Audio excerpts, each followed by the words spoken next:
see.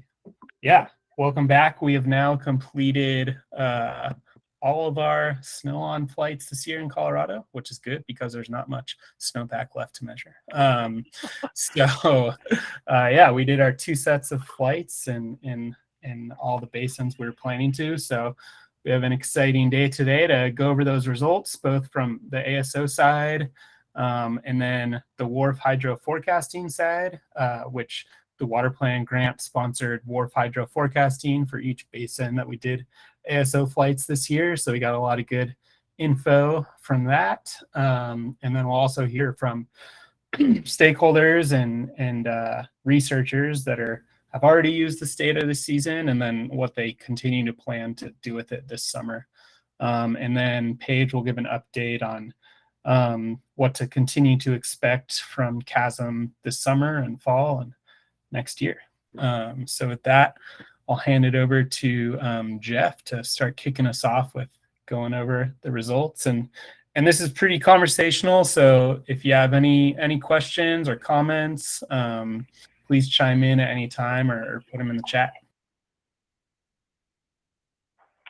Yeah, definitely. And Taylor, if you can help me out keeping track of if there's questions or something. I think with this Google Meet thing, I can't see very well what's going on outside of my own screen. Yeah, we'll do. Awesome. Thanks everybody for joining. And thanks. I'll just start with a thank you to my own team, Dave Gotchis at NCAR, the M3 Works crew running the ice snowbow model for us, the CASM work group, and then this broad set of CASM stakeholders this year for making this year's activities happen. It was super successful and piloted a lot of kind of new implementations for the Colorado program. So it's really great to look back at this point over the past year and take some of those lessons and successes to heart as well. The way this will work, kind of similar to the last one of these we did, I'll just kind of march through basins generally in time order, and a brief recap of what the ASO data showed, and then I'll hand off for each basin to Dave Gotchis to go through the WRF hydro forecast results, and then Taylor, I'll let you wrangle the different stakeholders we have lined up for each basin. Sounds good. And I think I'll just mention as you head into this too, that all the results you're seeing up here are freely available to anyone on the call. And you can go download the raw data or the ASO reports and look into that more if you want. Yep, exactly. So at that website there in the bottom right is where all these data are hosted. And as Taylor mentioned, they're freely accessible. You do have to create a free login in order to access the system. But other than that, download and explore to your heart's content.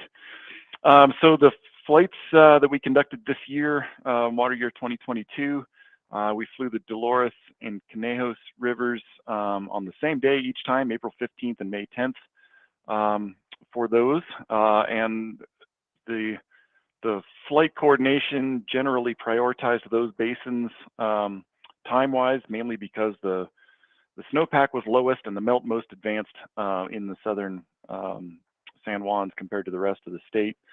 And then the Colorado River at Windy Gap on April 18th and May 26th, the Blue River above Dillon Reservoir on the 19th of April and May 26th as well.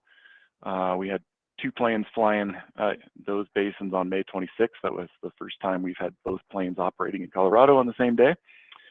The East and Taylor River flew in one flight on April 21st, and then because of some weather related issues, had to stagger the second collects to May 18th and May 25th. So there's some interesting comparisons to be made there with some snow accumulation in those basins between those dates. So starting off down in the Dolores, first flight on April 15th. There's actually quite a bit of snow-covered area, quite a bit more than we were expecting, actually, given the reports of the dire accumulation situation down there. You can see, it's a little hard to tell with this sort of green colored background I have on these maps, but you can see snow in some protected areas, even almost all the way down to town. And the volume we measured on April 15th was 188,000 acre feet. And then a little less than a month later, some pretty dramatic SWE loss and definitely snow-covered area loss down to 61,000 acre feet on May 10th. You can see the elevational change top right here, with only the highest elevations really persisting and not showing much change. So everywhere from 13,000 feet down had some pretty substantial melt happening in that time frame. The rose diagrams at the bottom right show the two different SWE distributions by aspect and elevation. I think most everyone's familiar with these by now, but just in case, the center of each of these plots is the peak of a hypothetical conical mountain with the lower elevations around the edge, and then aspect bins aspect and elevation bins around the compass rose. So in April 15th, we can see that the bulk of the snowpack is on the west and predominantly northwest at middle elevations. Similar in May 10th, although a lot of those western aspects had started to melt strongly, leaving the bulk of the SWE kind of shifting around to the northern aspects there. One major factor this year, pretty much in every basin, but especially down in the southern basins, was the impact of dust. I've got some images to show we can talk about later on with that. But the albedos measured, this is from the May 10th flight, showed some really, really strong reductions in snow reflectance across all elevations. We could see in this case, the visible being most sensitive to dust and other impurities. We could see that there's some slightly cleaner snow at the upper elevations where this line ticks up a bit, but for the most part, we're down at around 50% or below in the visible and around 40% reflectance in the broadband. Typically, we would expect somewhere in the 60 to 70% range. So almost a doubling of solar input just due to the presence of dust. That, of course, will strongly influence snowmelt. So that explains a lot of the big drop that we saw in the 3 weeks between flights. Another component that we don't really have captured here, though, was the super windy conditions that delivered a lot of that dust. I think everyone's seen a lot of the media reports talking about how exceptionally windy this, especially April, was.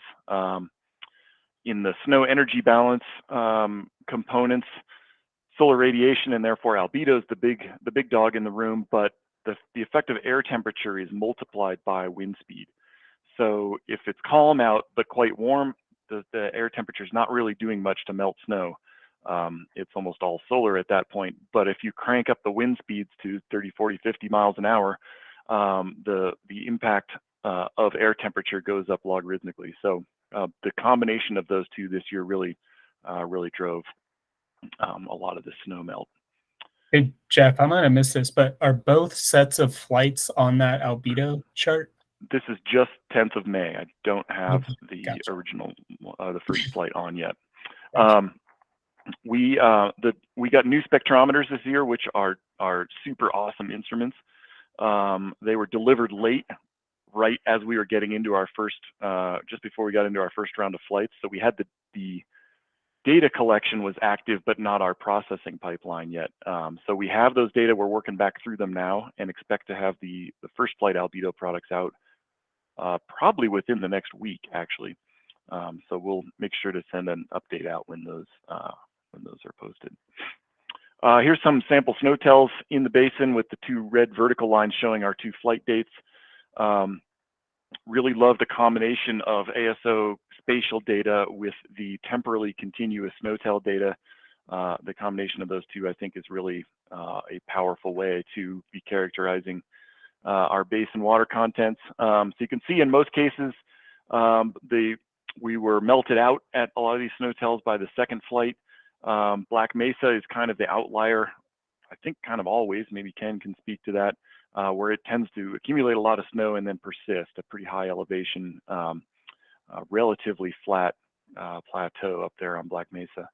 But we were able to capture somewhere near peak SWE for a large portion of the upper watershed, and then really bracketed that extreme melt. And here, I'll hand it off to Dave. Dave, hopefully you're on. Yep, I'm on. Thanks. Yep. So yeah, what we were able to do with Wharf Hydro this year is take the ASO survey data and essentially just plug it right into the model.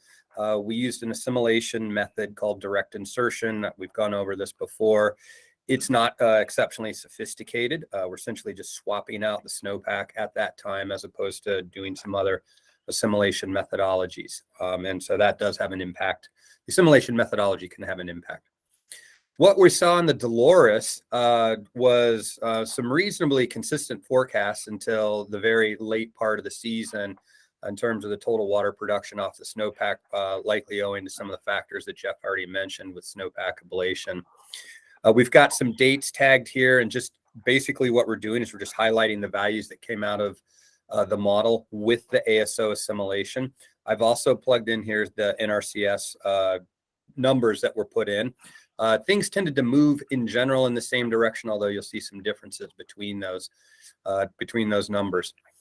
In the upper left-hand corner, in most of these graphs, you'll see a chart there, which is essentially a monitoring of basin average SWE from a few different products.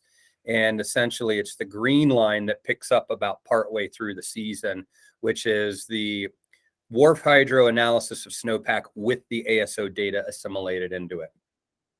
And so what that graphic is showing is that compared to the background analysis that we had running up until the first assimilation in April, the ASO ingest did end up bumping up the SWE a little bit compared to what we originally had in the model.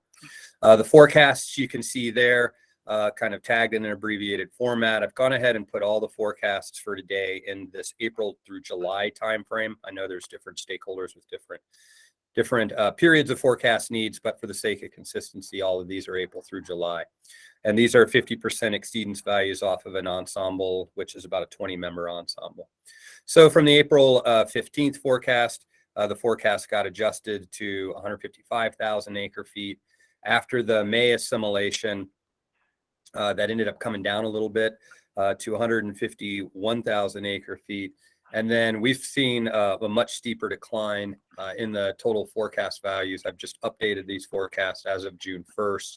We're about to do another update here. We're going to go on to a 2-week cadence after this for the rest of the season for updating forecasts. But that forecast has come down to 134,000 acre feet. And I think the reason we're seeing that forecast drop is essentially we're getting more and more of the observed flow baked into the total April through July forecast period.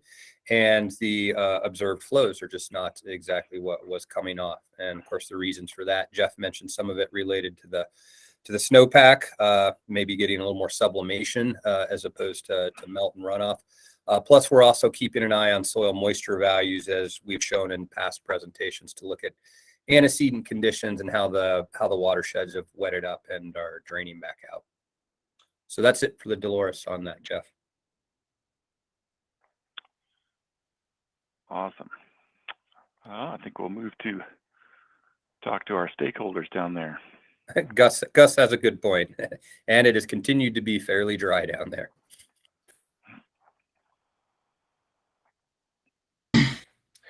Did you have any comments on how Dolores has used the info this year? Well, I think Jeff captured the first part. Seeing how much snow was still up there was a little bit surprising, given where the snow tails had largely melted off. So we obviously have interest in this product for the short-term current year observations and how they feed into the forecast. But one of the things we're learning, as Jeff mentioned, Black Mesa is one of our newest snow tells. It's not unusual to be late, and it is in that northwest aspect for the large part. So we're starting to learn a lot more about our basin, and given what Gus said about it being dry, it has remained dry all spring, and yet our forecast really hasn't dropped. Primarily, I would guess, just recognizing the additional snow that was picked up in the ASO. And so normally we would have seen a dropping forecast. Instead, what we saw was a 90% coming up to meet what actually was observed. And so this really narrowed down the spread of forecast options that we saw on the bottom end, which we've been using for about the last 3 or 4 years as our decision point. So this gave us a lot of confidence this year. In longer term, these flights really do educate you about your basin. Thanks.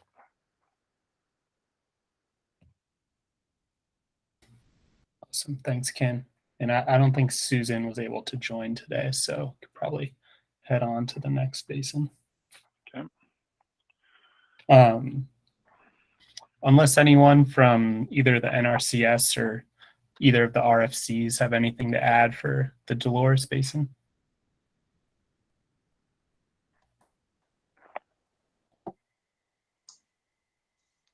No thanks, Taylor. Cool. We can come back to that too. Hey, it's Cody at CBRFC. I would echo Dave Gotchis in saying the ASO SWE came in a little bit higher than our model SWE both flights during the season.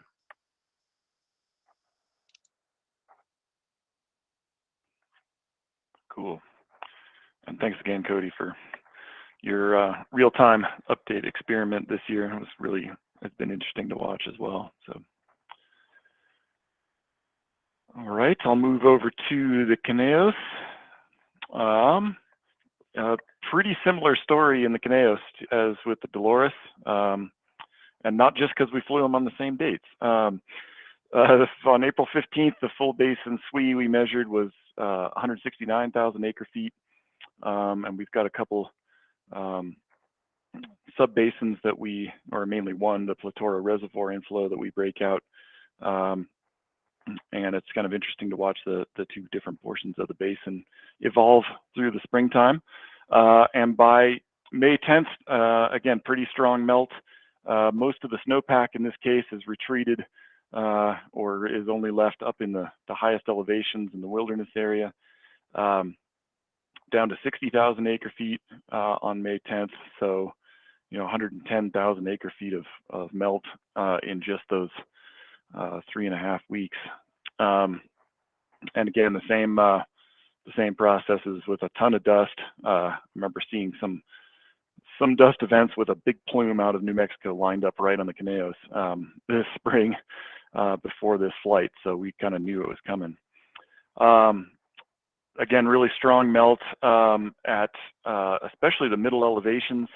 I'm looking at this bottom right graph and how this is kind of bulge in the blue. SWE volume from 10,000 to 11,000 feet. And that's just basically all gone. And by the time we get to the May flight, really similar albedo curves as well, albedo elevation plots as well. Here's where we should have had this clean snow reference on the prior graph as well. So really strong decrease in albedos, contributing a lot of energy for snow melt. The two snowtells, well, Lily Pond is in the basin. Cumbres Trestle is just outside the basin to the south. Both of them were zeroed by the time our second flight came around. And Lily Pond had already seen some substantial melt by the time our first flight happened even. So in our discussions back in March, maybe even a little earlier, we had talked about in both of these southern basins the desire to have that first flight occur sometime in late March. The water plan grant contracting unfortunately precluded that, but I think looking at these time series to me backs that up, that we would like to have flown a bit earlier to capture some more of that that SWE volume that was up there. So we'll fold that into our program awareness as we go forward in future years. And here I'll hand it off to Dave. Yeah, so this is a basin where we did see a really big adjustment between the two flights. We were, I think, pretty much on track without too big of an adjustment for the first flight around the April 15th simulation. And our values at that time were coming in at about 145,000 acre feet for total seasonal runoff April through July. Remarkably, the NRCS forecast at that time was, or about a couple weeks later on May 1st, was coming in right at the same place. So I think we were feeling pretty good about where these forecasts were trending with that. But then, as Jeff alluded to, the depletion or the ablation in this basin was even more than what was expected. And it looks like the WRF hydro model was particularly sensitive to that. And so as of June 1st, the latest forecast for the Conejos was down to 118,000 acre feet, which is a bit lower than the latest NRCS forecast, at least looking at the full Conejos at Mogote. The reasons for that could be just, that we got really low or getting really low runoff productivity in this basin, or we do think because it was a much bigger adjustment of the snowpack directly through this direct insertion simulation method, that there may be a bit of mass loss that we didn't account for that may have actually melted, but we didn't get it as melt. We just kind of swapped in this other snowpack value. So that's on the table for some research this summer in terms of some assimilation method. But the kind of the interesting part of that story, though, is if you go look at some of the other tributaries, either to the main stem Conejos system or some of the other basins that are tributary to the state compact between Colorado and New Mexico for the upper Rio Grande Conejos system area, you'll see that those departures between at least what WRF hydro was saying with ASO assimilated and the NRCS forecast aren't necessarily consistent all the way across, with WRF hydro being low. So there's some trade-offs. There's certainly some complexity in this area. And I think, of course, it'll always be interesting to see how the forecasts unfold.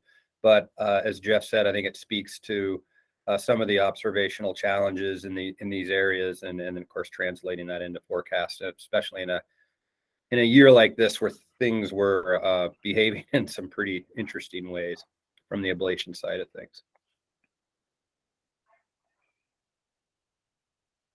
Back to you, Jeff. Yeah, Dave, what's your sense of? I'm trying to figure out how to articulate this. Do you think that if we'd had that first flight 2 or 3 weeks earlier, would you have expected a different second adjustment here? So you'd mentioned that there had been some melt basically already ongoing in the basin before our first update. Do you think that's part of the situation, or am I? No, I really think I mean, obviously, I would have also liked to see the first flight be closer to peak across most of the basin. I think we inherit a few less uncertainties into the model when that happens. If we can get it close to peak swing, we can basically attribute most of the error at that time due to errors in accumulation as opposed to ablation processes.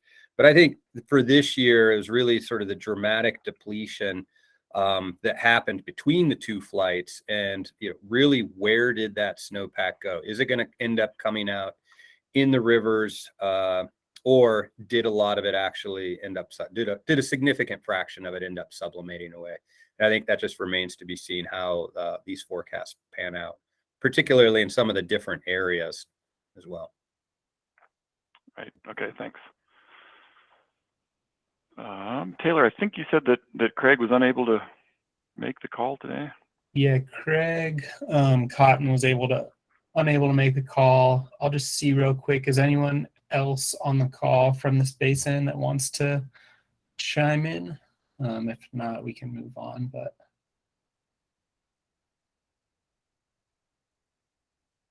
yeah, probably just move on. Okay. Oh, we got Angus with his hand up. Hey, just wanted to mention this. It's so interesting looking at the ASO data. I really appreciate being able to see it and that it's available to everyone to look at.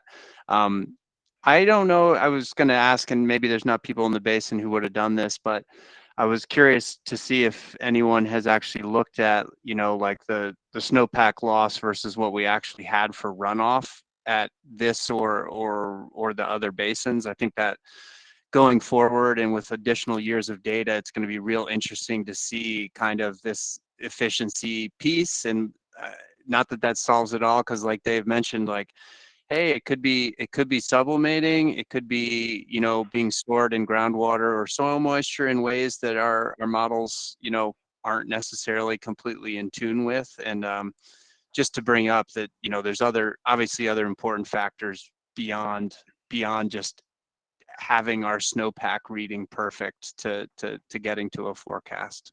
So things that we'll continue to work on. Yeah, thanks, Gus. That one thing that we often show, we look at it internally, and we've started putting it in our reports as well, is that accumulated runoff between flights, so that we can do that, you know, change in SWE to accumulated runoff, and therefore a rough efficiency check. A lot of times we'll not include that if there's been significant snow accumulation between the two flights, because then the change in SWE doesn't reflect just melt contributions to the runoff. But that's a really important point, that that we can, you know, it's best to view these data in the context of the hydrology. Some of our collaborators in California are actually using runoff efficiency curves constrained by several ASO flights in order to do their forecasting. So I think, and it speaks to what Ken was saying over in the Dolores a minute ago, that having these data can really help us understand the basin plumbing, if you will, how the hydrology behaves, especially as we get multiple years of data and start to see just how that runoff happens and where. So I definitely appreciate that, guys. All right. Yeah. Any other Ken comments on has Conejos? his hand up here. Yeah, quick comment, Jeff. Yes, Gus, we were looking at that in real time. When we anticipated the second flight, we were actually kind of looking for a 50% efficiency or something close. Given what we saw in 2020, where the overall year looked about 34%, if I remember. And if you remember Jeff's number, we came in a little low. So we did have some concerns, but as Dave and Jeff have mentioned, we're going to take a harder look at it this summer, because everything from transit times to losses, it should help us with the efficiency, but I think it is going to take a couple of years and better knowledge. Thanks. It's a super interesting science question, I think, and one of the other things I wonder about is the change in efficiency even over the course of the, you know, a given season. And, you know, conceptually, we can imagine that we might expect, you know, lower efficiencies early in the runoff, and, you know, maybe as certain buckets get filled, so to speak, those efficiencies increase with the season. But that's just speculation. I think it'll be great to actually have some years of data to be able to really point at differences if they are there, both within and between seasons. Well, based on your earlier comment, we had almost zero inputs precipitation wise. So it probably gives us a little bit of a unique set of data without a lot of, you know, background inputs to cloud the issue. So we'll take a look at it later. And hopefully we don't end up with a situation that was as efficient as the Yellowstone River was recently. Yeah. That's something. All right. Thanks, everyone. Good stuff. Let's move on. We'll jump all the way up north to the Colorado River above Windy Gap. April 18th and May 26th for our 2 flights. First flight showed 369,000 acre-feet, and pretty solid snow cover across the entire basin, with the kind of glaring exception of some of the southern flanks in Willow Creek in the East Troublesome Fire. Probably not unexpected that would get an early jump on the meltout. May 26th, lost most of Willow Creek in that time period, down to 170,000 acre-feet, so that's a pretty big drop over, it looks like 5 weeks. We've combined the 2 rose plots into a single change one here, so you can see that over that time period at the highest elevations, we're actually seeing a net increase in snowpack and a net decrease elsewhere, even though there was accumulation throughout most of the basin, especially in May. There was a couple good storms. The change between the 2 flights was predominantly negative throughout the basin. We could see in the elevation plot above that those highest elevations are holding on or even accumulating a little bit, but those below about 11,000 feet, we're seeing some pretty strong melt out between those 2 points. Here again, a sample of the snow tells in the vicinity. And let's see, the Stillwater Creek, there were a few of them that were melted out by the time the second flight came in, and Stillwater was pretty low, even during the first flight. But we seem to have been able to bracket peak SWE in this basin, if not capture it for large parts of it. But again, these 4 snow tells, I think, show a pretty good diversity of snow environments within these 3 kind of sub watersheds, from the Fraser main stem to Willow Creek. Dave. Yeah. Okay. So the Upper Colorado Windy Gap system for us was brand new for this year, and definitely has revealed some challenges for us. We've broken most of the sort of presentation, these forecasts in the past, up into 2 main areas: the Fraser River system, and then the rest of the sort of Upper Colorado and Willow Creek system. So we're looking at the Fraser system here, and you can see the snow plot, or the snow basin average SWE plot in the upper part of the slide here. And really, the first flight did bring things down a little bit compared to some of the background estimates that we were seeing up until that date. So I think that was pretty useful for forecast points like the Fraser River at Tabernash and the Fraser River at Granby. Things have sort of stayed more or less the same, maybe drifted downward and then a little bit upward with some of the late precipitation that we've gotten. And of course, things are still just ramping up there right now. We went ahead and listed from at least the May 26th simulation all of the various forecast points there. We reported on those earlier, but just kind of highlighting there's a bunch of different points here beyond just the Fraser at Tabernash and Granby that we've been monitoring. But overall, it looks like things are validating reasonably well for most of the Fraser River system so far. Fingers crossed on that. Jeff, if you can go to the next slide. Whoop. Jeff's having audio challenges, it looks like. Sorry about that. That's all right. Can you go ahead one? There we go. Okay, so then looking at the other part of the system, these are some of the new areas. The Colorado River below Baker Gulch, so this is above any of the water management. The forecasts between the last several set, we really started cranking these up in May. Once we delineated a whole new batch of forecast points, which came out of the discussions with you all in that area.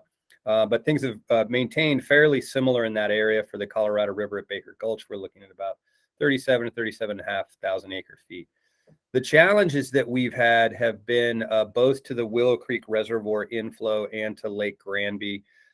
Lake Granby, as we sort of touched on in the last meeting, is downstream of some significant management.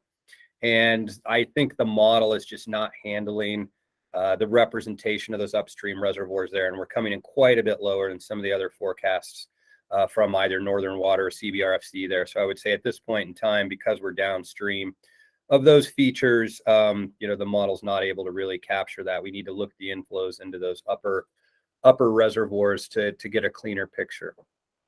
Willow Creek also appears to be having some issues in the model as well.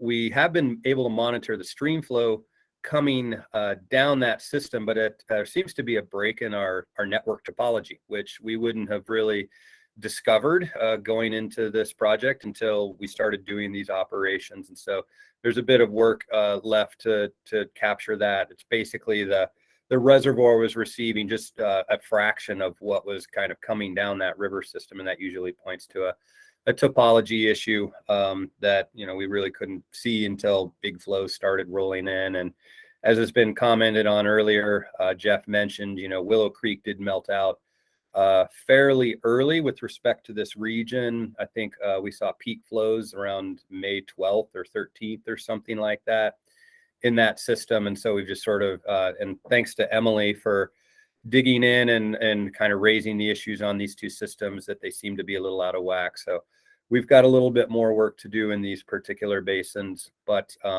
looks like for most of the other sort of free-flowing systems, things have stayed fairly consistent. And the adjustments for this, say, main stem Colorado area seem to be fairly on track. We haven't done a basin average SWE for the Willow Creek area owing to sort of the fire and things like that. So I think that's something we'll try and work up as the research phase continues to unfold here.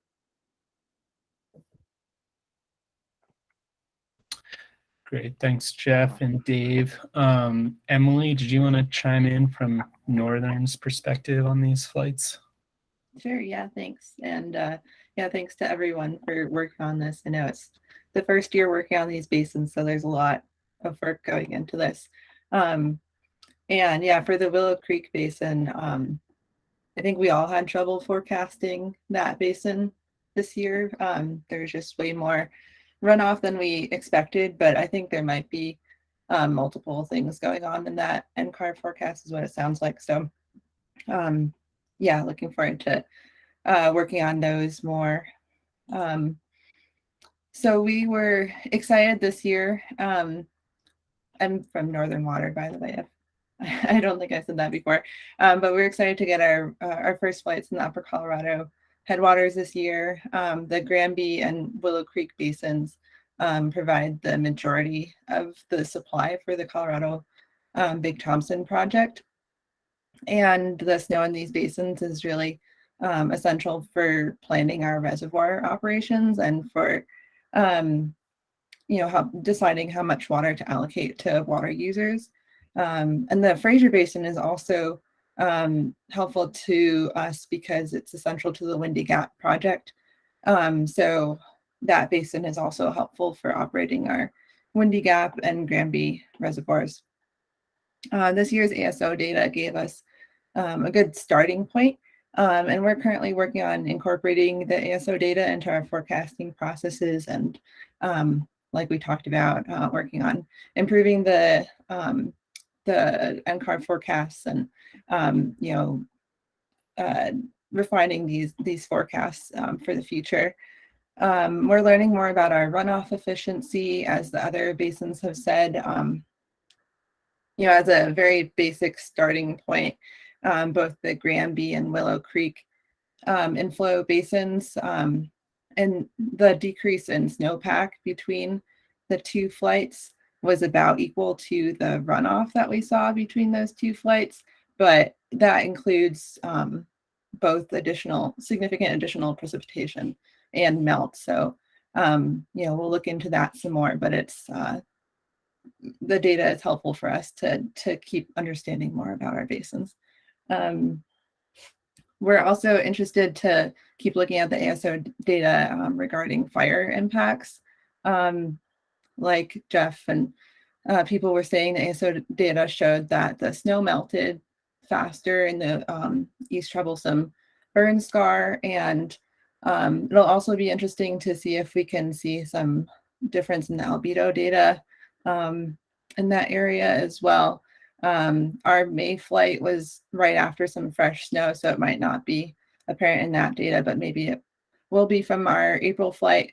Anyway, yeah, I think that the ASO data will be interesting to look at in respect to the fire recovery as well. And we hope to continue to be able to do, a flight or two each year. The data will become more valuable each year as we get more historical data and understand it some more. That's it. Thanks. Awesome. Thanks, Emily. And yeah, I think gets at the really good point that all of this data is just setting a really good foundation as we move forward and can compare back to as well. And we're really grateful for the water plan grant to help support that in these kind of initial stages of getting CASM going. Let's see, is Graham Sexton on from the USGS? Yep, I'm here.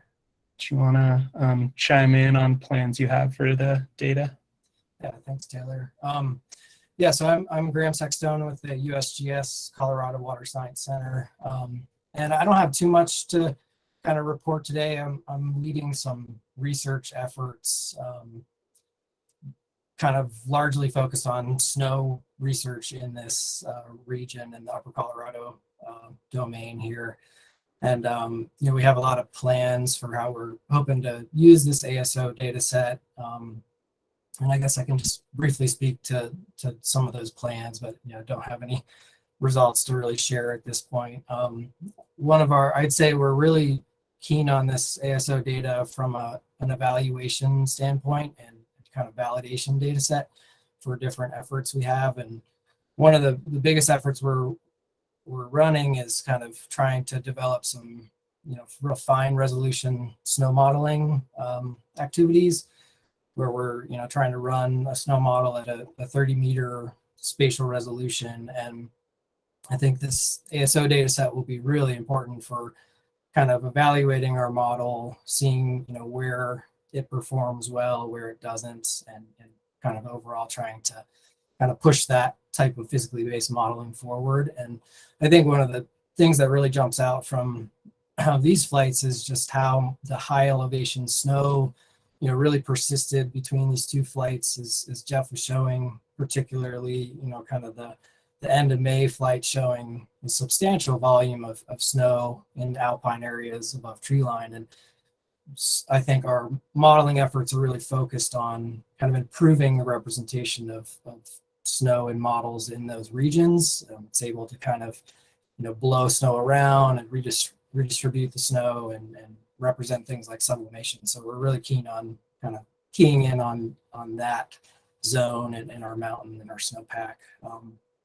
We're also running, as a part of the NGWAS program, we're running some new kind of snow energy balance stations across the domain, and we're hoping to use the ASO data set just to evaluate how representative these sites are in surrounding areas and do some kind of evaluation of these smaller scale spatially distributed surveys that we've been running. So I think that's about it. Yeah, we also have some stations in the Willow Creek burn scar where we've been collecting albedo data. So I think that will be particularly valuable, kind of looking at the spatial impact from ASO and then trying to kind of understand the impact the fire has on snow albedo through time, and ultimately, hopefully improve those representations in our models. So if anyone has any questions about kind of the NGWAS related activities the USGS is doing, they can feel free to reach out to me.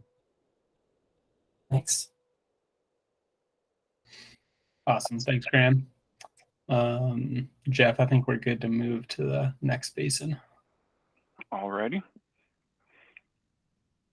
Oh, Dave, did we skip a slide of yours, or is this relic from my last presentation? That looks like a relic. My bad. Keep going. No worries. All right. Down to the Blue River. Flew basically the same dates as in Windy Gap, April 19th and May 26th, with 150,000 1,000 acre feet in mid to late April, and then down to 92 on May 26th. And as with the Windy Gap domain, the Blue River saw a good bit of accumulation during that time period, with quite a bit of fresh snow around during that second flight. That's reflected in both of the summary plots on here, where we can see increases at the upper elevations, net increase. So the new snow more than making up for whatever melt had occurred in those areas. Pretty big decrease in snow-covered area, of course. Along with that, we could see that the snow line basically moved from 9,000 up to 10,000 feet, but a lot of snow persisting in those upper elevation cirques. As we've seen in years past, the wind and avalanche accumulation patterns in the 10-mile range in particular being fairly dramatic in this basin.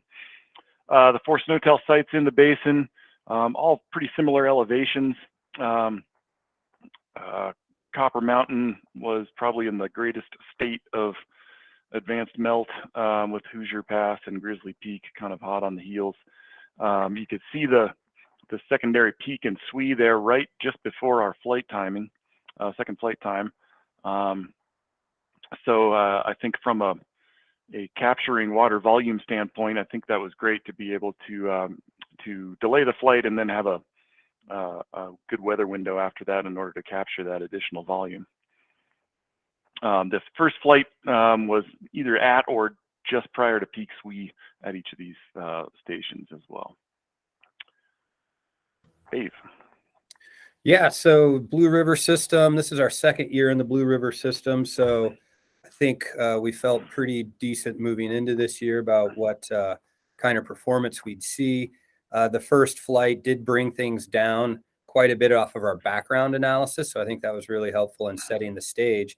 The interesting thing is things have bounced around a little bit since then. And even though our numbers are a little different than what the NRCS has, the trends in those over the spring season here have been very similar in terms of the forecast. So starting in April, we were coming in at 136,000 acre feet for the April through July period, pretty much right on top of what the NRCS was saying at that time. After the May flight, the WRF Hydro forecast ratcheted down quite a bit by about 18,000 acre feet, and the NRCS came down about 10,000 acre feet. You can see a number of the tributaries there. That just sort of highlights the fact that when we've been doing all these again, we've been distributing, so there's major tributaries into the reservoir.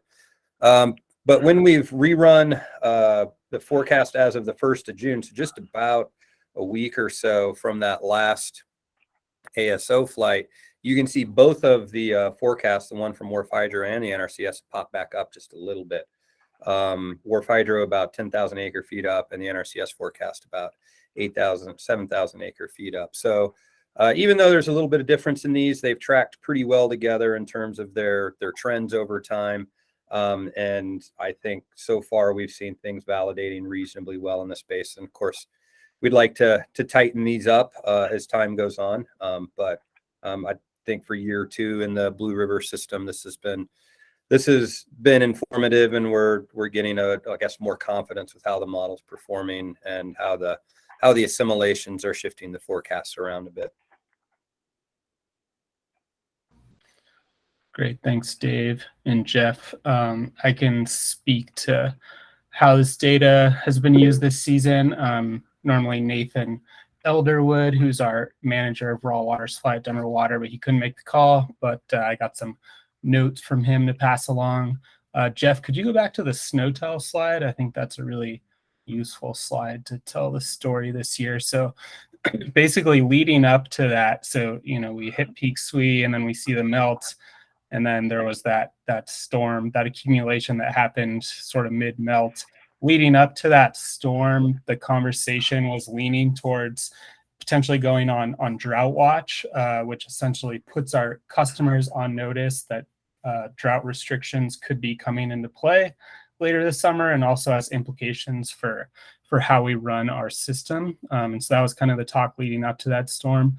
And then when that storm occurred, it raised the CBRFC forecast by about 10,000 acre feet. And essentially that changed the probability of filling Dillon from about a 50% chance to like about a 98% chance. And then getting that ASO flight right at exactly that same time, just it matched really well with the CBRFC info. And so it just increased our confidence enough to feel that Dillon was going to fill, and change that conversation around not going on drought watch at this moment, and taking that information to our board, who ultimately makes that decision. So all of that info together sort of brought together this confidence package not to go on drought watch at the moment. I see Russ Slade's on the call, also from Denver Water. So Russ, feel free to correct me on anything I might have misrepresented there, but that's the general story.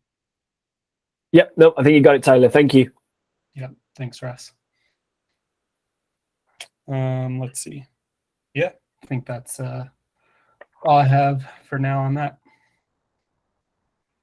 Taylor, you mentioned the RFC forecast tracking pretty well. I seem to recall that throughout the seasonal discussions here. Cody, any thoughts on the forecast challenge or absence of them in the Blue River this year for you guys? Not yet. Fair enough. I'll be able to tell you more in about a month and a half. But yeah, I mean, both the ASO flights, when we directly inserted the mean aerial SWE into our model, it was basically right on top of our model in terms of the ESP output. So we felt pretty good about our model snow. Again, we'll see how the runoff shakes out, but Awesome. Cool, thanks. Thanks, Cody. And then for folks just coming up to the top of the hour here, and I know we have this meeting set till 2:30 Mountain Time, but we've got one more basin to go through, and then Paige will load up some slides on what to expect from CASM this summer. I think, Jeff, this is Kate real quick. I'm not sure if you can see the chat, but we have a question from Carl Wetlaufer about the uncertainty range and how that's calculated. He said he noticed a considerably wider range for the second flight when there was less total SWE, which seemed interesting. So if you could maybe touch on that real quick before we move on, that'd be great.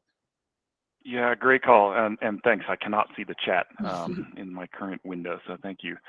Great question, Carl, and a similar thing up in the Windy Gap numbers as well. So the uncertainty range is driven by our uncertainties in the components of SWE. So that's our depth calculation and the density estimation. So we start with the depth calculation, and we get there by doing a bias correction between the snow on flight, so the flight on May 26th in this case, and the snow-free flight. And that bias correction involves looking at flat areas that are snow-free in both scenes, and adjusting the elevations of the snow on flight such that a snow depth calculated at those, or a difference calculated at those bare sites is zero. Especially in the later season where there's a ton of snow-free terrain, that bias correction, or a relative registration is probably a better term for it, ends up giving us pretty high confidence in our snow depths. And that's reflected in the comparison to some of the SNOWTEL and manual depth measurements. For the second flight in especially these northern basins, the bulk of the uncertainty then is loaded onto the density estimation. And with a substantial fraction of new snow comprising a lot of the snowpack, that adds some uncertainty. So fresh snow is really difficult to simulate a density for, and it changes quite quickly over time with sort of a decay curve similar to albedo, where it densifies more quickly right after the storm and then slower and slower as we move on. So with a large fraction of the observed snowpack in most of the basin being comprised of new snow, that reduced our confidence in the density estimation overall. They were reasonably well constrained by the snow tells and by a couple of snow pits that I dug in the basin to capture that densification, but nevertheless, that uncertainty was greater due to that in the second flight than in the first flight, and that's usually just a percentage that we end up with.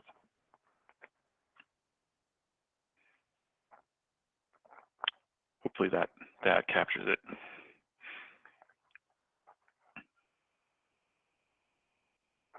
And if you're ranting at me in the chat, I can't see it. So, all right, moving on to the Upper Gunnison. We flew the East and Taylor River basins together in a single flight on April 21st, and that's shown here. And then moving forward, we flew the East River on May 18th. We were aiming for May 19th for the Taylor, but the weather had other ideas with a severe turbulence forecast for May 19th. So that stood us down, and then the next storm moved in. That same storm that delivered new snow to the Blue delivered a little bit to the Upper Gunnison system, not nearly as much, but definitely not good flying weather. So we ended up flying the Taylor on May 25th. Here's what the kind of summary stats and plots look like for the two basins. In the east, 177,000 acre feet on April 21st, down to 91 on May 18th, which I think surprised a lot of folks with how much was still up there, given the rapid snow melt that was occurring everywhere. And then over in the Taylor, 119 to 43, and a little bit of accumulation in the Taylor during that time period that's not reflected in the East River. And we can see a little hint of that in the rose plot bottom center there. But again, that's a net between those two basins, so or between the two flight dates. So mostly that new snow accumulation was overwhelmed by the amount of melt occurring over that time frame. Couple snow tells from each basin. Everything in the Taylor and the lower elevation site in the east were melted out by the time of our second flight. We were pretty close to capturing peak SWE in the Taylor system, and it looks like we basically hit peak SWE at Schofield Pass, which is technically in the Crystal River, but just to the north of the east, and so is typically used as one of the snowtail sites to reflect the East River Basin. And I think, it's been evident in every one of these basins, but some pretty steep melt curves there late in the season. Schofield Pass being the exception there, but that site's often the exception for a number of reasons. It's in a pretty high snow accumulation zone up there at the near the edge of the Ruby Range. So kind of interesting to see that the difference of that site temporally against these other sites, and then spatially with the ASO SWE maps. Dave. Okay, yeah, so we've broken things up into the East and Taylor basins here from the forecast presentation perspective. I think one of the interesting things here was, and you can see both the flow accumulation plot and the actual USGS hydrograph there from the East River at Alma. Flow came off almost a month early, even this far north in the state. North of here, things seem to be a little more normal, but from about this location southward in the state, we did see this really early runoff. The model did not pick up the earliest indication to that in April, but did start to pick that up in May, that really early melt, and was essentially just ramping up greater than you normally see climatologically. In terms of overall amounts, we started a little bit at the upper end. I think we've got a little bit of an increment from the assimilation in the east, and the model does tend to be aggressive in the East River Basin, particularly from the early season. So we were coming in at about 191,000 acre feet, and the NRCS was 177,000 acre feet for the April forecasts. Moving into May, though, picking up the next flight, things came down quite a bit to 163,000 acre feet, and the NRCS was really right in line with that, and same trend essentially into the June 1st forecast, where both forecasts have ticked down just a couple more notches, but have remained fairly similar between the May and June. So I think things are looking fairly on track for that. Why April was so high, I think just remains to be seen, whether or not a lot of that additional runoff was still being projected to come in with the meteorological data, or whether or not we just had too high of a snowpack going into that. But the ASO should have corrected that. So I tend to lean on the forcings a little bit for those high numbers in that area, given, I think that, Jeff, you said the East River first flight was in the 177 range itself, snowpack. Yep. Yeah, so that even for the NRCF forecast there, would have been 100% runoff efficiency or so. So I think, yeah, obviously more meteorology, more precipitation being predicted at that point in time, at least in the Wharf Hydro system, than we ended up seeing in that system overall. Okay, so then moving on to the Taylor, which is the next slide. Oh, sorry, here's just a look at what the basin integrated SWE was. Again, looking at that green line, you can see that little bit of bump up for the first assimilation, and then things have stayed pretty on track. It was a little downward revision as you get into that late May assimilation. That's where that little tiny straight line drop downward is in mid to late May there. But things were tracking pretty well after that first assimilation. Next slide. There we go. Okay, so the Taylor as well. This is a system that we've been probably our longest forecasting activities have gone on consecutively. Let's put it that way. So this was probably our third time doing simulations into Wharf Hydro from ASO. And this is a situation where, as a background estimate, Wharf Hydro is actually having quite a low bias in its snowpack estimates. The first assimilation of ASO did bring things up a bit, but our forecasts have trended a bit below both the NRCS and what Cody and folks have reported from the CBRFC throughout the season here. So this has been an interesting one to track. I think as time goes on, we've started to see some convergence among these various estimates. Wharf Hydro's come up a bit, and I think the other ones have drifted down just a little bit. So there's some interesting things to unpack there from a diagnostic perspective. But you can see the numbers starting after the April 20th ASO flight. We were at just under 73,000 acre feet. Going into the May 26th, we bumped up to 81, almost 82,000 acre feet. Now we've drifted to just under 80,000 acre feet. And so it'll be interesting to see how this basin validates with I think what we had was just a broader range in all of the forecasts coming in for this basin this year. The next slide just highlights again some of the issues that we've seen, particularly getting to the central and southern part of the state. I've shown one of these plots before to folks, but this is a plot of soil moisture basin integrated for the Taylor River Basin. And, you know, we're starting the season there at the very beginning of the water year with the values that are, looks like at or right below 40. If I remember correctly, the print's a little small here. And then we get a fairly significant wet up to values on a basin average sense, which are, you know, up in the upper 60s to around 70%. And so that's a fairly significant abstraction of water from you know, from the basin. Whether or not it all percolates out as runoff eventually or ends up going to ET, of course, is sort of the big open question. But just starting your basin at sort of less than, you know, basin average sense less than 40% means you probably have a lot to recover before you're really going to start getting high runoff productivity. So we'll keep looking at this and using it as part of a, you know, the broader water budget analyses that we're continuing to dig into here. But yeah, this is not an atypical story for the central and southern part of the state to see that kind of, I guess, wet up of these basins. Definitely saw it in California in their basins too this year, which of course they were coming out of historic drought last autumn. Looks like Gus has a question there. Go ahead, Gus. Hey, Hey, Dave. Just a question about the forecasts and even in the Taylor, I guess in particular, although I think there's similar trends in other basins.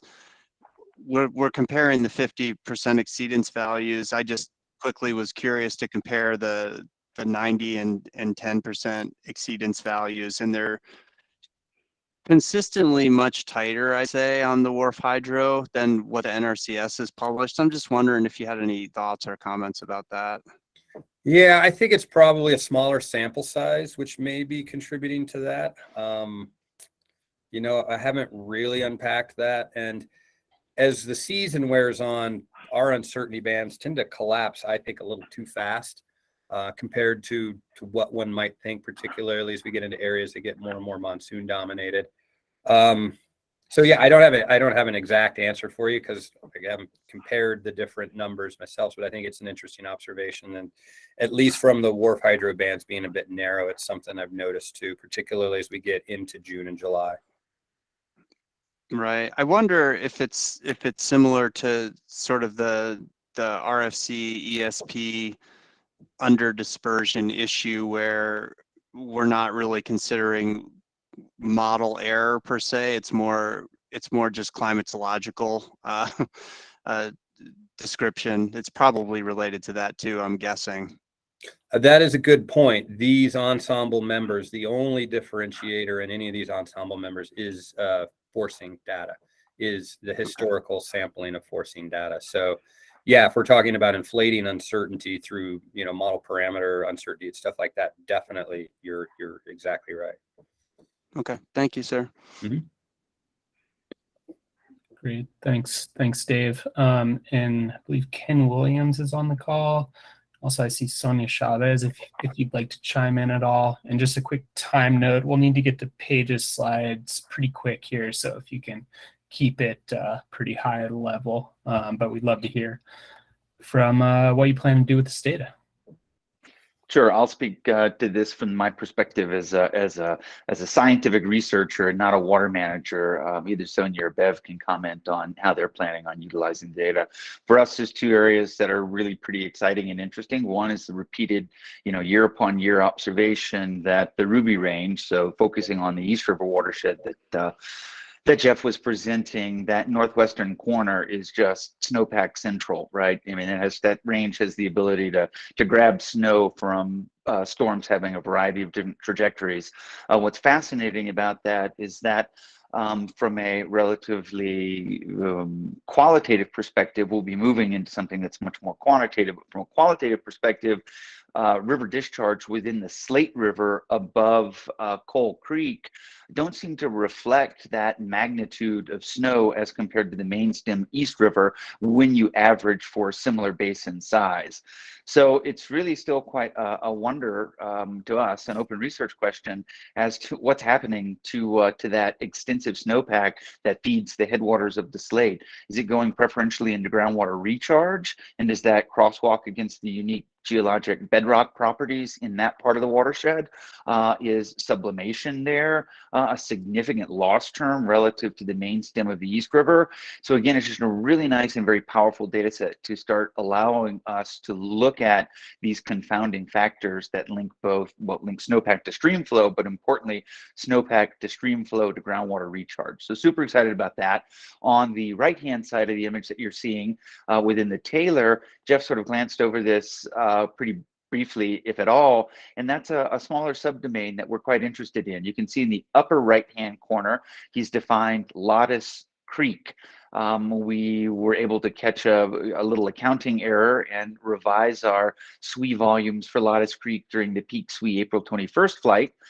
So we're looking at 9,000 acre feet at peak SWE versus 2. Why do we care? That system, that catchment doesn't feed the Taylor River itself, feeds the Taylor River, and of course, makes its way eventually down into Blue Mesa. So that's important from a water management perspective.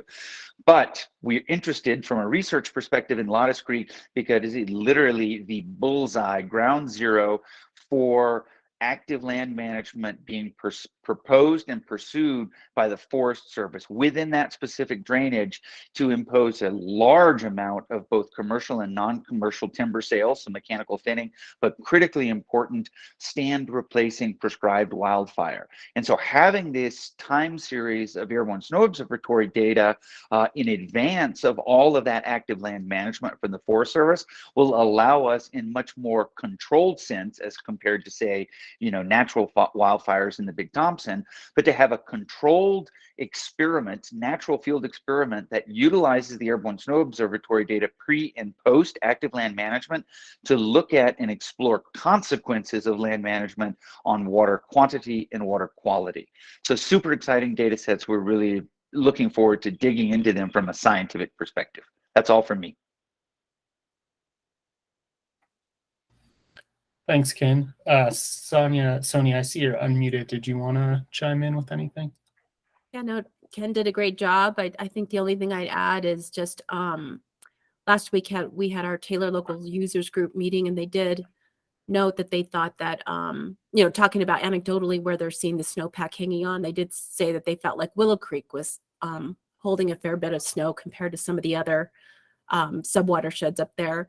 But just continuing we always use the data from the WARF Hydro and Dave's updates in our planning, in addition to the CBRFC. So it's always good to have both those numbers, and kind of helps us put a more conservative, I think, approach on our releases from Taylor, knowing how these models are behaving and have been behaving. So thank you. Great, thanks. And I think that wraps up dust. I did want to show a couple of these images showing the impact of dust.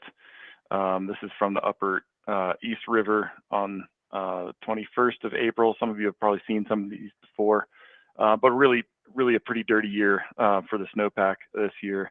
And some sort of sneak previews from the albedo data that's coming out, showing that in many cases the snowpack looked literally like dirt from the spectrometer perspective.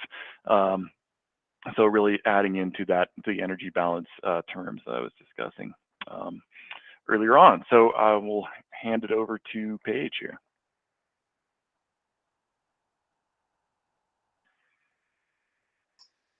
Thanks, Jeff. And all right, let's see if I can quickly present and get it all to work the first try.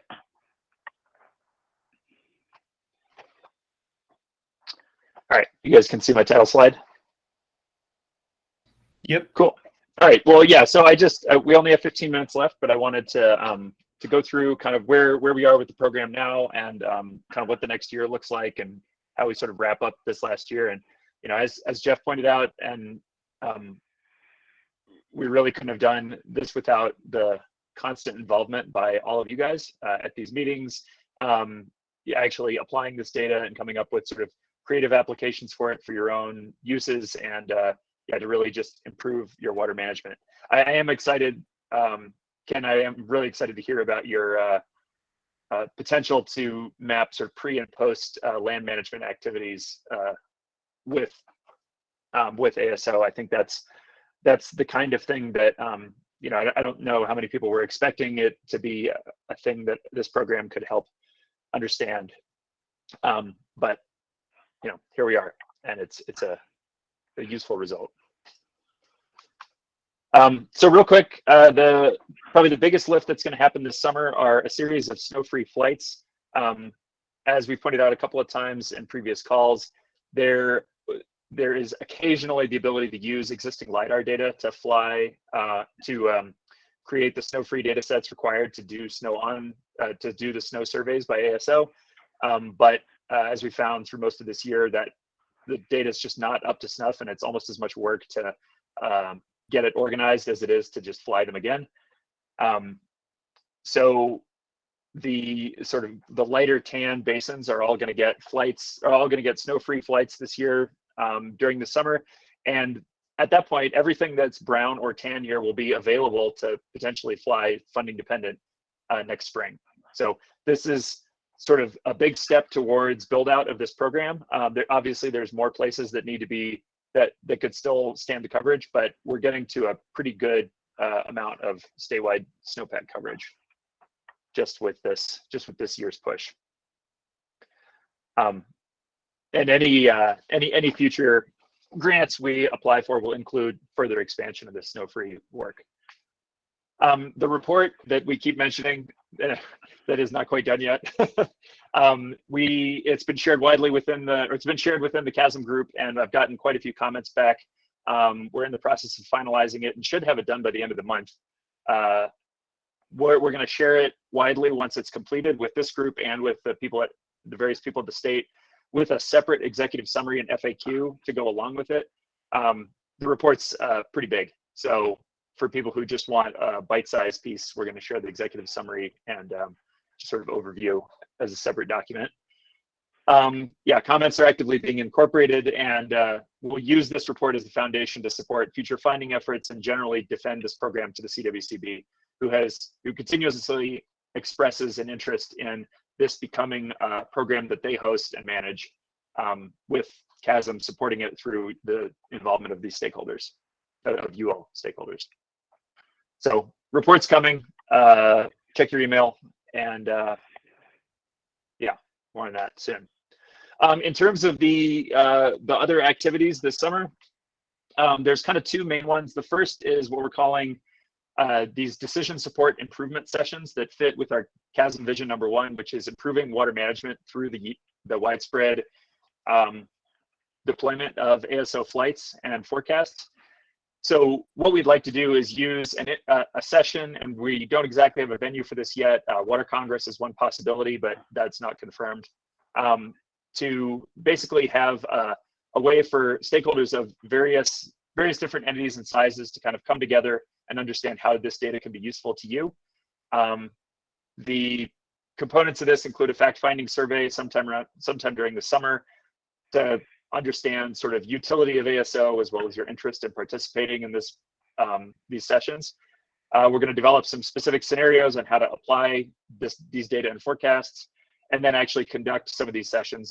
The venue could be as simple as sort of a Zoom survey-based kind of thing. We'd like them to be a little more interactive with kind of a breakout session format, but more to come on this. But in general, we'd like to make this as useful as possible for as broad a group as possible, because that's how it gets adopted and water management in the state is improved. The other big task this summer, which we've started but haven't really dug into quite yet. Oh, I guess my text got deleted for task 2. There's a South Park reference in there, but I'm not going to say it. So Streamflow, Hindcast, and model review. So there's a number of experimental forecasts that have been issued. Wharf Hydro and the CBRFC have done a great job giving forecasts that actually use ASO in real time. And we'd like to make some comparisons around these, as well as the observational products, both ASO and from M3 Tech. We'd like to understand the uncertainty of these and make general recommendations for how forecasts like these can be improved. And that is largely a behind-the-scenes effort, but there will be a memo that follows with that that makes some recommendations about how in the next year we can make substantial improvements in the sort of uncertainty of these forecasts.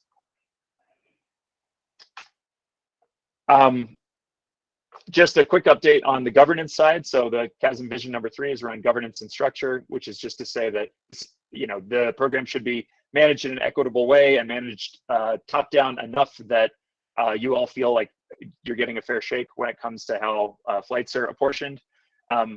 Mostly this means the CWCB sort of leading the charge. Eric Sky at CWCB really has done an amazing job this year, wrangling everything and taking the lead role on coordinating the flights this forecast season. We had 16 flight coordination meetings throughout the spring that included everything from just planning the next flights, reporting results, and having regular discussion around the utility of the data. We will be soliciting feedback on flight coverage as soon as the snow-free data is collected and we have a sense for what may be possible to fly next year. But the CWCB will continue to lead this, and we'll get feedback from you on where you need flights. And then the last piece, sorry if I'm rushing through these, I wanted to make sure we get through them before the end of the hour, end of the meeting. In terms of a funding update, the CASM group is working hard to identify and nail down other funding sources. There's quite a few options out there that span the gamut from various federal agencies and infrastructure funding to asking the state for more money through different grant applications. One thing that we may do throughout the summer is poll you all again to get firmer commitments on local ask for funding. So we don't know exactly what this looks like yet, but we expect that some amount of local match will be required in the long term for this project. So expect to see something asking for a firmer commitment. That's not to say contracting necessarily, but just talking to your sort of superiors who, you know, hold the checkbooks and seeing what it might take, both in terms of your requirements to participate as well as the amount of funding you might be able to contribute. And I see Sonia Chavez has hand up. Yeah, Paige. So in regards to the timing of that, you know, I'm not sure when others start their annual budget processes, but we typically start ours in September, and that's usually finalized by October. So just a heads up on that, and maybe having a conversation with you would be great. Yeah, no, that's a really good point. We'd like to at least start asking those questions sooner than that, ideally midsummer. But we still need to work out the exact mechanism by which you would be able to contribute. So that's another piece that's a little tricky. Like, do you give money directly to ASO even though you're not funding an entire flight yourself? Do you give money to the state? And so there's some details to work out there, but we'll ask sooner than later. And I see Scott has a hand up too. Yeah, thank you, Paige. Just want to really reiterate how important this is. I know my district has contributed money this past year for the snow-free efforts and are really hoping that we get some snow-on data this upcoming year. We saw how cool these products are and how valuable they are for water planning. So certainly encourage, I'm speaking mostly to Front Range folks right now, but you know, we've got a lot of municipalities, a lot of water districts, a lot of irrigation districts that would benefit from this data. So within my basin, we'll be reaching out to local municipalities and other partners that we have, but really encourage everybody else to be doing that to see whatever funding we can drum up. I think moving forward, it's really going to be the local entities that make this a sustainable program. And if we get enough of us, you know, we've got a ton of us on this call, and there's, I'm sure, a lot more who are interested. So if we're all throwing in, you know, a little bit of money, I think we can really keep this as a thriving program. Yeah, Scott, thank you for that. And I guess I'll say that dovetails into the sort of application sessions that we're going to conduct as well, because some of the feedback we've gotten from municipal stakeholders is this is really interesting and we'd like to know how to use it better. So if you are a municipal operator and you're even remotely interested in finding ways to fund this program, but you need a little bit more information, please participate in the sort of utility sessions that we are going to conduct, and as well as the surveys we send out. And that is all I have for slides. So with that, yeah, does anybody else have any sort of last minute questions? Gotten through the time. I see Angus has hand up. Hi, Paige. I'm really curious about the Vision 2 piece that you showed and the work you got planned for that. I'm wondering if you or anyone else on the call has any, even just high level details of how you may be approaching that. Yeah, in terms of the Streamflow hindcast and model review. Yes. Yeah, so I think at the very first order is to just collect data from all the different forecasts, as much data around the ensemble members that were part of all those forecasts and the uncertainties, and just do a cross comparison and see where and potentially why each of those forecasts was either not dramatically improved in terms of uncertainty or why there were issues. I think Dave has talked about some of the potential issues throughout through the year. and some of those are sort of resolved on a basin-to-basin level. But it's really just kind of digging into any issues that we saw, or if not issues, places for improvement, and making broader recommendations. So it's really kind of a data collection and management exercise, I think, more than anything. Okay, that makes sense. So the hindcast mostly is looking at this past year in particular and the performance and issues that may have been seen. Is that correct? Yeah, that's right. That's the intent. And I would add that that's wonderful to hear. And I just wanted to let everyone know, I was at a meeting, Western Water States Council meeting recently, and got to chat with Dave and also representatives from the CBRC, and we just informally sort of agreed that it would be a great thing for us to get together and do a post-mortem and get in the habit of doing that. I think there's going to be things to be learned each year, and looking at all the different forecasts that are available, and what issues they may or may not have is probably a good exercise for us. So I'm just throwing that out. I hope that comes together. Dave, we can touch base more on that, but I look forward to doing that later this summer. Yeah, and Angus, I'd love to be a part of that too. I think that's really the intent of what we're trying to do.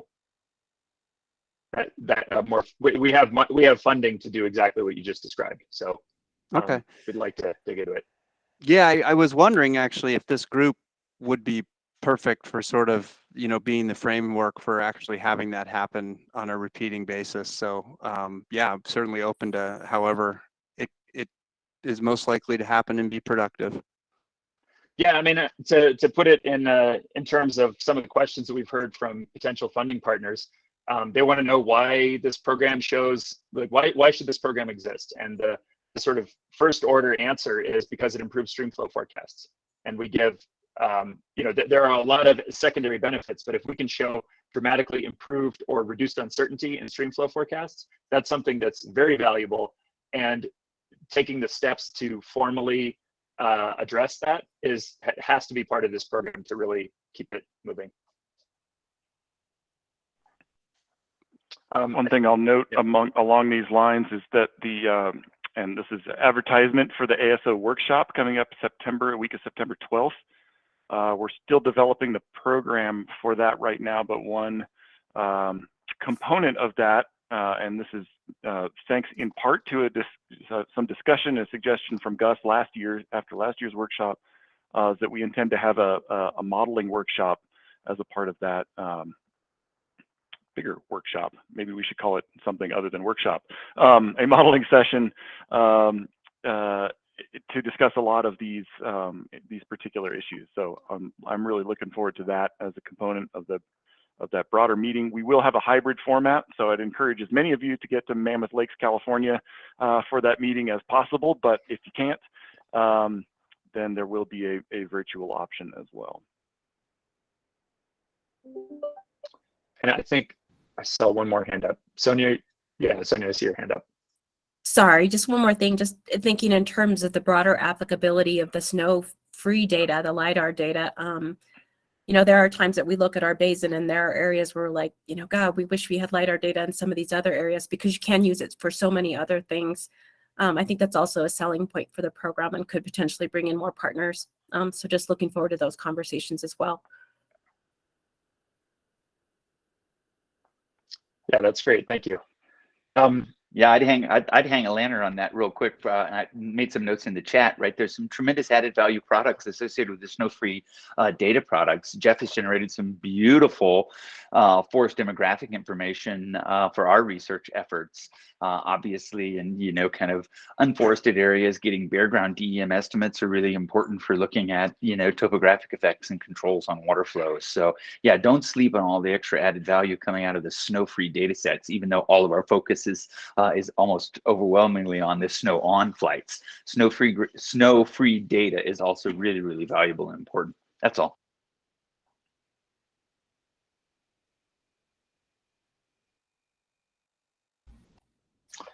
Great. Thanks all. Does anyone else have any last comments today?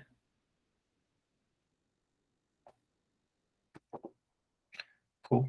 I'd say just a preview, we're probably either going to cancel or push back the July meeting, being that this was a mid-month meeting. But we'll have some updates when that comes around, and then have that report that we'll send out soon as well. So thanks everyone for tuning in, and to everybody that contributed today.